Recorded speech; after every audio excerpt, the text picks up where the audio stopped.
नमस्कार श्री स्वामी समर्थ। तुम्ही घट स्थापन करताय, पण ही 3 गोष्टी जर चुकल्या तर सारा पुण्याचा कामा जाईल फुकटात। घट कधी उचलायचा, कोणता नैवेद्य दाखवायचं, देव कधी हलवायचा, तुम्ही हे नक्की जाणून घ्या, नाहीतर घरात सुख समृद्धी येण्याऐवजी अडथळा येईल। घट स्थापन हा एक पवित्र कर्म आहे, पण लोक बऱ्याच वेळा चुकतात। प्रथम, घट कधी उचलायचा हे समजून घ्या। घट उचलण्याची योग्य वेळ म्हणजे सकाळचा काल, सूर्य उगवल्यानंतर। पंडित सांगतात सकाळी 6 ते 9 च्या दरम्यान हा सर्वात शुभ काळ। जर रात्री घट उचलली तर पुण्याचा फल अपूर्ण राहतो। दुसरी महत्त्वाची गोष्ट, नैवेद्य। घटाला नैवेद्य कधी दाखवायचं? नैवेद्य म्हणजे फळ, तांदूळ, पाणी, फुलं। घटाला प्रथम तांदूळ किंवा पांढरट तांदूळ ठेवावा, नंतर फळ, विशेषतः केळी, नारळ किंवा सफरचंद। नैवेद्य देवाला हे पवित्र म्हणून स्वीकारलं जातं। काही लोक गोड पदार्थ दाखवतात, हे फक्त विशेष प्रसंगी योग्य। तिसरी मोठी चुका, उपवास कधी सोडायचा? घट स्थापन करताना उपवास केला तर पुण्य वाढतं, पण उपवास उशिरा मोडल्यास पुण्याचा असर कमी होतो। उपवास सोडायचा वेळ म्हणजे घट पूर्ण झाल्यावर। सामान्यतः घटस्थापनानंतरच उपवास मोडावा, हे लक्षात ठेवा। उपवास सोडताना कोणताही नैवेद्य गहाण करू नका। देव हलवायचा कधी?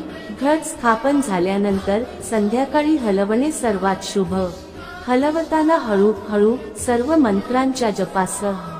काही लोक चुकीने घट लगेच हलवतात, हे टाळा। घट हलवताना अखंड दिवा देवाच्या समोर ठेवा। दिवा कधी उचलावा? अखंड दिवा घटस्थापनानंतर दुसऱ्या दिवशी उठवावा।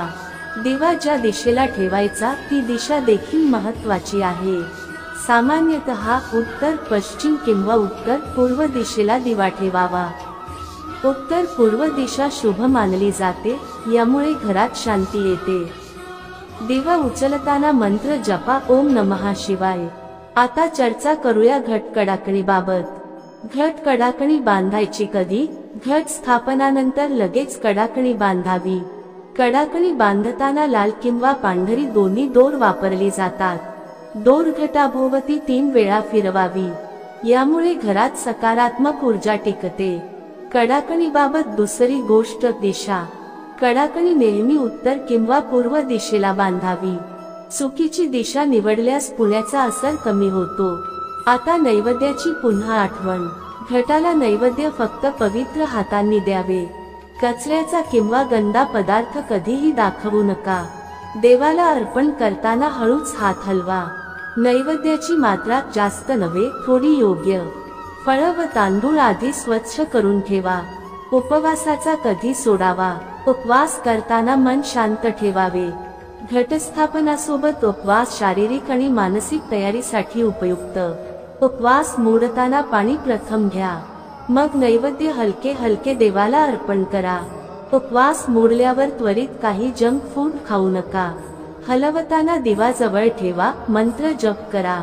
दिवा उचलताना देवाचा आदर ठेवणे आवश्यक। अखंड दिवा उचलताना घरातील सर्व सदस्य शांत असावेत। आता घट स्थापनाच्या अजून एका गोष्टीकडे लक्ष। घटात पाणी नेहमी स्वच्छ ठेवावे। घटात फुलं, तांदूळ, फळ नीट ठेवा। घटातील पाणी घाणकट झाल्यास बदलावे। बदलताना मंत्र जप करून नवीन पाणी घाला। घट स्थापन करताना घरातील मुख्य सदस्य उपस्थित असणे शुभ। नवा सदस्य किंवा लहान मुलं उपस्थित असणे अतिरिक्त पुण्य देतो। आता घट हलवण्याची वेळ लक्षात ठेवा। सकाळी घट स्थापन, संध्याकाळी हलवणे। दिवा अखंड, दोन्ही दिवस शुभ। नैवेद्य जपून, दिवा आणि फुलांशी संयम ठेवून। काही लोक घट उचलताना आवाज करतात, टाळा। घट स्थापनात शांतता आणि श्रद्धा महत्त्वाची। पूजा करताना प्रत्येक वस्तू योग्य ठिकाणी ठेवा। घटस्थापनेसाठी विशिष्ट रंगाचे फुलं वापरा। लाल, पांढरट आणि केशरी फुलं शुभ। नैवेद्यात मध किंवा गोड पदार्थ देवाला अर्पण योग्य। उपवास करताना मनात नकारात्मक विचार टाळा। घट हलवताना भक्तिभाव महत्त्वाचा। अखंड दिवा हे घरात सकारात्मक ऊर्जा वाढवते। दिवा उचलताना घरातील सर्व सदस्य उपस्थित असावेत. दिवा आणि घटाची दिशा योग्य ठेवणे पुण्यासाठी आवश्यक. उत्तर किंवा पूर्व दिशेला घट ठेवावी. दक्षिण किंवा पश्चिम टाळा, शुभ नाही. कडाकणी बांधताना दोर नीट गुंडाळा. दोर घटाभोवती 3 वेळा फिरवा. दोर लाल किंवा पांढरी सर्वोत्तम. नैवेद्य ठेवल्यानंतर थोडा मंत्र जपा. घटस्थापनानंतर काही वेळ शांती साधा. दिवा हलवताना हात हळूच ठेवा. उपवास मोडताना गोड पदार्थ हलके घ्या. घरातील सर्व सदस्य शांत मनाने अर्पण करा. घटाच्या पाण्याची स्वच्छता कायम ठेवा. घट स्थापनानंतर पाणी बदलताना मंत्र जपा. घरातील सदस्यांमध्ये स्नेह व भक्ती निर्माण होतो. घटस्थापनेमुळे घरात सुख समृद्धी येते.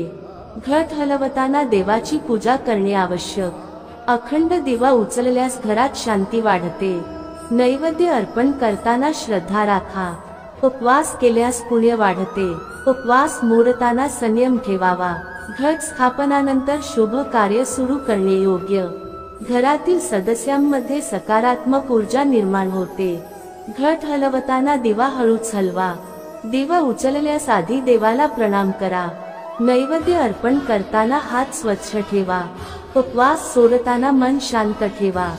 घट स्थापन करताना घरातील वातावरण पवित्र ठेवा. कडाकणी बांधताना दोर नीट आणि सुरक्षित ठेवा.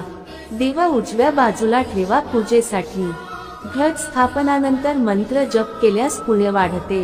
नैवेद्य देवाला अर्पण करताना मन भक्तिभावाने भरा. उपवास मोडताना कोणत्याही प्रकारची घालमेल टाळा. घट हलवताना सर्व वस्तू योग्य ठिकाणी ठेवा.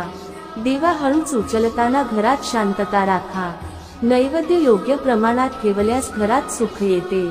उपवास पूर्ण करताना संयम ठेवणे आवश्यक. घट स्थापनानंतर शुभ कार्यात पुढे जा. घटाच्या पाण्यात फुलं आणि तांदूळ नीट ठेवा. दिवा आणि घटाची दिशा उत्तम ठेवावी. कडाकणी बांधताना दोर हळूच गुंडाळा. नैवेद्य अर्पण करताना पवित्र हात वापरा. उपवास करताना मन भक्तिभावाने भरलेले ठेवा. घट हलवताना दिवा हळूच ठेवा. दिवा उचलल्यावर घरात शांती आणि सुख वाढते. नैवेद्य देवाला अर्पण करताना श्रद्धा ठेवा. उपवास मोडताना संयम आणि श्रद्धा आवश्यक. घट स्थापनानंतर घरातील वातावरण पवित्र राहते. कडाकणी बांधल्याने घरात सकारात्मक ऊर्जा टिकते. दिवा उजव्या बाजूला ठेवल्याने सौभाग्य वाढते. घटस्थापनाच्या प्रत्येक चरणात श्रद्धा आवश्यक. नैवेद्य योग्य ठेवल्यास देव प्रसन्न होतो. उपवास पूर्ण करून पुण्य प्राप्त होते. घट हलवताना हात नीट आणि हळूच हलवा. दिवा उचलल्याने घरात सुख शांती वाढते. नैवेद्य अर्पण करताना भक्तिभाव आवश्यक. उपवास मोडताना संयम राखणे महत्वाचे. घट स्थापनानंतर घरात शुभ ऊर्जा टिकते. कडाकणी बांधल्याने घरात नकारात्मकता कमी होते. दिवा उजव्या बाजूला ठेवल्याने सौभाग्य वाढते. घटस्थापनेत प्रत्येक गोष्ट योग्य ठेवा. नैवेद्य अर्पण करताना पवित्रता ठेवा. उपवास करताना मन शांत ठेवा. घट हलवताना दिवा हळूच ठेवा. दिवा उचलल्यावर देवाला प्रणाम करा. नैवेद्य योग्य प्रमाणात अर्पण करा. उपवास मोडताना संयम राखा. घट स्थापनानंतर घरात शांती राहते. कडाकणी योग्य बांधल्याने सकारात्मक ऊर्जा टिकते. दिवा योग्य ठिकाणी ठेवून पूजेस पळा. घटस्थापनाचा प्रत्येक टप्पा श्रद्धेने पार पाडा. नैवेद्य देवाला भक्तिभावाने द्या. उपवास मोडल्यावर पुण्याचा अनुभव मिळतो. घट हलवताना दिवा हळूच ठेवा. दिवा उचलल्यावर घरात सुख समृद्धी येते. हे सर्व केल्यास घटस्थापनेचा पुण्यफल पूर्ण मिळतो. घरात देवाची कृपा राहते आणि नकारात्मक ऊर्जा दूर होते. व्हिडिओ आवडल्यास लाईक सबस्क्राईब करायला विसरू नका. कमेंट मध्ये लिहा. जय माता दी.